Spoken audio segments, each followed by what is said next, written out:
शेतकरी बांधवांनो नमस्कार. पुन्हा एकदा डॉक्टर किसानच्या यूट्यूब चॅनलला स्वागत करत असताना आजचा व्हिडिओचा विषय खूप महत्त्वाचा आहे. आंबा पिकामध्ये ज्या वेळेस फळ सेटिंग सुरू होतं अशा वेळेस फळाची गळ होऊ न देता चांगल्या पद्धतीत भुरी आणि कीटकनाशकाचा वापर आपण कसा केला पाहिजे. थोडक्यात व्हिडिओचा विषय नीट लक्षात घ्या. ज्या वेळेस आंबा पिकामध्ये फळाचं सेटिंग सुरू होतं, सुपारी आकाराचे फळं दिसतात, अशा वेळेस आपल्याला नीट लक्षात घ्या. व्हिडिओचा विषय थोडक्यात तुम्हाला एका वाक्यात सांगतो की आंबा पिकामध्ये फळ सेटिंग झाल्यानंतर भुरी रोगाचा प्रादुर्भाव होऊ द्यायचा नाही. त्याचप्रमाणे कीटकनाशकचा प्रादुर्भाव म्हणजे त्या ठिकाणी सकिंग पेस्टचा प्रादुर्भाव होतो, त्याला अटकाव कसा करता येईल त्या संदर्भामध्ये आपल्याला व्हिडिओ शेवटपर्यंत बघायचा आहे. व्हिडिओचा विषय तुमच्या सगळ्यांच्या लक्षात आला. आंबा पिकामध्ये थोडक्यात अशा पद्धतीने ही सेटिंग होती. हे बघा, छोटे छोटे आंबे या ठिकाणी सेटिंग झालेले. हे सेटिंग झालेले आंबे याला कुठल्याही प्रादुर्भाव कीटकनाशकचा होता कामा नये. भुरीचा प्रादुर्भाव होऊ न देता गळ होऊ द्यायची नाही आणि लवकरात लवकर कैरी आकारामध्ये आणण्यासाठी आपण कोणतं अन्नद्रव्य व्यवस्थापन आणि फवारणीचं नियोजन ठेवलं पाहिजे त्या संदर्भामध्ये व्हिडिओ शेवटपर्यंत बघायचा आहे. जसंही तुमचं अशा पद्धतीने छोटे छोटे आंबे लागायला सुरुवात झाली, हे बघा असं इथं आपल्याला गळ होते, इथं आपल्याला 3-4 सेटिंग मिळत आहे. या बाजूला बघितलं आपण, हे बघा, हे जे बघताय आपण अशा पद्धतीने सेटिंग होते. हे छोटे छोटे फळं तुम्हाला दिसत आहे. इथं भुरीचा प्रादुर्भाव तुमच्याकडे होऊ शकतो ढगाळ हवामानामध्ये आणि तिथं गळ होऊ शकते. आणि त्याचप्रमाणे तुम्हाला त्या ठिकाणी सकिंग पेस्टचा अटॅक म्हणजे तिथं थ्रिप्स असेल आणि मावा, चिकट मावा त्या ठिकाणी येऊ शकतो. त्यावेळेस कोणत्या कीटकनाशकचा स्प्रे तुम्हाला करायचा आहे. ही जी छोटी सेटिंग आहे, हे बघा, ही सेटिंग दिसते तुम्हाला, अशी सेटिंग होते. मग या वेळेस आपल्याला कोणतं अन्नद्रव्य व्यवस्थापन आणि भुरीसाठी कोणता स्प्रे करायचा त्या संदर्भात व्हिडिओ शेवटपर्यंत बघायचा आहे. भुरीसाठी तुम्हाला इथं तुम्ही 200 लिटरला लुना 100 मिलीचा वापर करू शकतात, ॲक्रेशिवा 100 मिलीचा वापर करू शकतात. अगदी साधा स्प्रे स्कोर 100 मिली, फॉलिक्युअर 100 मिली, त्याच्यामध्ये एखादं कीटकनाशक घेत असताना रिजंट 300 मिली असा एक स्प्रे तुम्ही त्या ठिकाणी घेऊ शकतात. आणि जमिनीतून अन्नद्रव्य व्यवस्थापन या स्टेजला करत असताना आपल्याला लवकरात लवकर कैरी आकाराचं फळ कसं मिळवायचं आहे, कैरी आकाराचं फळ त्या ठिकाणी मिळवायचं, त्याच्यासाठी जमिनीतून आपण काय अन्नद्रव्य व्यवस्थापन केलं पाहिजे. तिथं आपल्याला फॉस्फरस लेवल वाढवण्यासाठी जमिनीतून आपण एकरी 5 किलो 0,60-20 असेल, 0,55-18 असेल, त्याचप्रमाणे 0,52-34 असेल, यापैकी कुठलंही एक अन्नद्रव्य व्यवस्थापन त्या ठिकाणी द्यायचं आहे.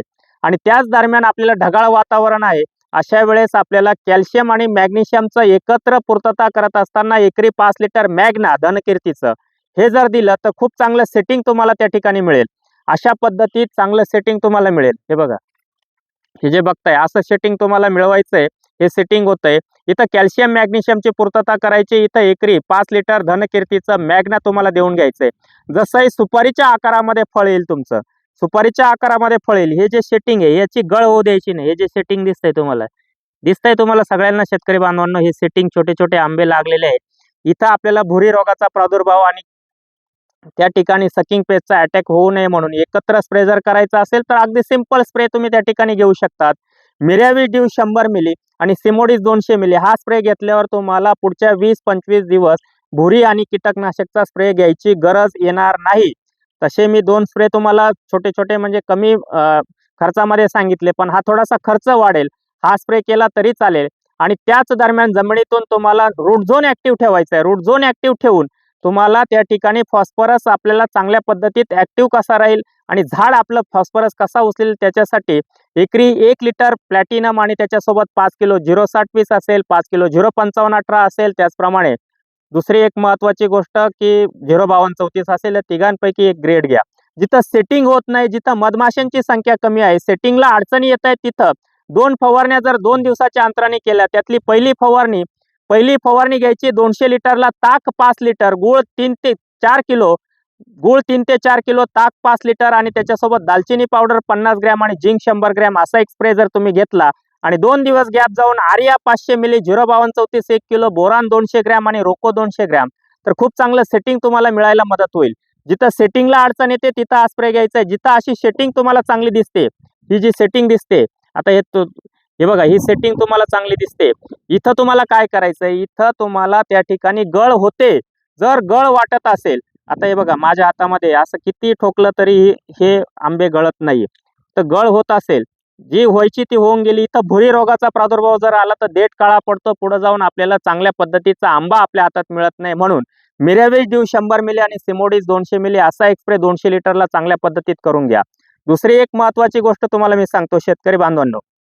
दादा इकडे आता हे बघा, असं सेटिंग झालंय, हे सुपारीच्या आकारात आलंय. आता याची वाढ झपाट्याने आपल्याला करायची आहे. मग याच्यासाठी आपण मी जे तुम्हाला सांगितलं एकरी 1 लिटर प्लॅटिनम 5 किलो 05234 किंवा 05518 किंवा 05234 किंवा 06020 पैकी तिघांपैकी एक 5 किलो प्लॅटिनम बरोबर घ्या. ड्रिपच्या माध्यमातून देऊन घ्या आणि हे दिल्यानंतर तुम्हाला बऱ्यापैकी पुढच्या 15-20 दिवसामध्ये कैरी आकारात माल दिसायला सुरुवात होईल.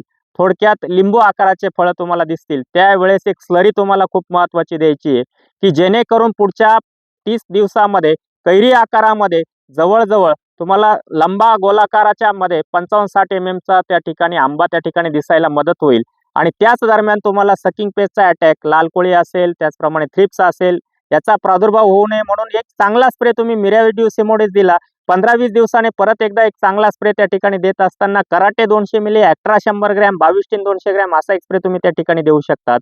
आणि स्लरी देत असताना ज्यावेळेस लिंबू आकारात तुमची कैरी येईल, तुमची कैरी ज्यावेळेस लिंबू आकारात येईल त्यावेळेस तुम्हाला एकरी 5 litre फोस्ट्रोक 50 kilo single super फॉस्फेटची Nivali आणि 4 किलो गुळ आणि झिंक सल्फेट 5 किलो अशी एक स्लरी तुम्ही 24-48 तास भिजून देऊन घ्यायची. तुम्हाला प्रामुख्याने असं सेटिंग होत असताना हे जे सेटिंग होतंय हे सेटिंग होत असताना असं सेटिंग तुम्हाला दिसतंय. हे सेटिंग होत असताना तुम्हाला भुरी रोगाचा प्रादुर्भाव, थ्रिप्सचा प्रादुर्भाव, लाल कोळीचा प्रादुर्भाव होऊ नये म्हणून मिरॅवेज ड्यू सिमोडिसचा स्प्रे खूप महत्त्वाचा आहे. तिथून 15 दिवसांनी एक साधा कराटे ॲक्ट्रा 22 टिनचा स्प्रे. मध्ये एखादा स्प्रेची गरजही नाही तुम्हाला, पण जर वाटलं तुम्हाला चांगलं सेटिंग होत नाही तर ताक, गूळ, दालचिनी पावडर, झिंकचा स्प्रे मी सांगितला. 2 दिवस जाऊ द्या. आर्या 05234 बोरान रोको म्हणजे मधमाशा तुमच्या बागेमध्ये जास्तीत जास्त प्रकारे त्या ठिकाणी परागीभवन करायला मदत करतील. पाण्याचं नियोजन ठेवताना जसं सेटिंग सुरू होतं, सेटिंग सुरू झाल्यानंतर पाण्याचं नियोजन तुमची हलकी जमीन असेल तर दर तिसऱ्या दिवशी 3-4 तास पाणी द्या. मध्यम जमिनी असेल तर 5 दिवसाला 3-4 तास पाणी द्या. भारी जमीन असेल तर 5 तास डायरेक्टली 8 ते 10 दिवसाचा गॅप देऊन 5 तास पाणी द्या. अशा पद्धतीने जर आंबा पिकामध्ये काम केलं तर आपला आंबा हा मे एंडिंगला आपल्याला मार्केटमध्ये कसा नेता येईल. इतरांचे आंबे, घरगुती आंबे मार्केटमध्ये यायच्या अगोदर आपण आंब्याची बाग पिकवत असताना लवकरात लवकर आंबा आपला मार्केटमध्ये आणण्यासाठी अशा पद्धतीने काम त्या ठिकाणी जर केलं, आंब्याचे व्हिडिओ वेळोवेळी मी देण्याचा प्रयत्न करेल. कैरी आकारात आल्यानंतर अजून आकार कसा वाढवायचा, त्याचं वजन कसं वाढवायचं, परिपक्वता झाडावर कशी झाली पाहिजे, या सगळ्या गोष्टी मी सांगण्याचा त्या ठिकाणी प्रयत्न करणार आहे. आजचा हा व्हिडिओ तुम्ही सेटिंग झालंय आणि त्यानंतर आपण कोणता अन्नद्रव्य व्यवस्थापन आणि फवारणीचं नियोजन आणि जिथं सेटिंगला अडचण येते ते देखील सांगण्याचा मी प्रयत्न केला. व्हिडिओ शेवटपर्यंत तुम्ही बघितला. चॅनलला प्रथम आला असाल, चॅनल सबस्क्राईब करून व्हिडिओला लाईक आणि शेअर करायला विसरू नका. धन्यवाद.